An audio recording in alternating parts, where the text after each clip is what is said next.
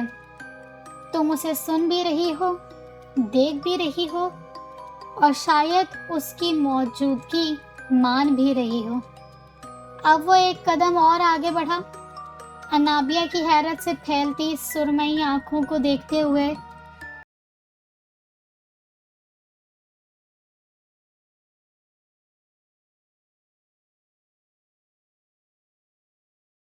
میں دیکھا، مجھے تمہاری ہر بات پر یقین ہے، اور میرے ہوتے ہوئے تمہیں کچھ نہیں ہوگا۔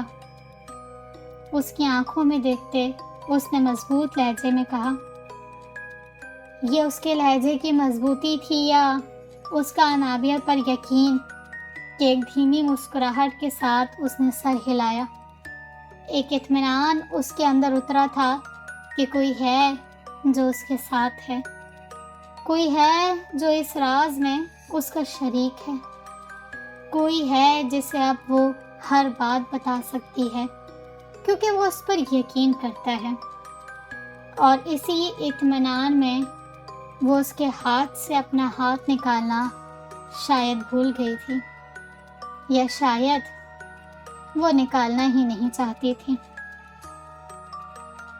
ایپیسوڈ 4 یہاں پر اپنے اختتام کو پہنچتا ہے۔ نیو ایپیسوڈ جلد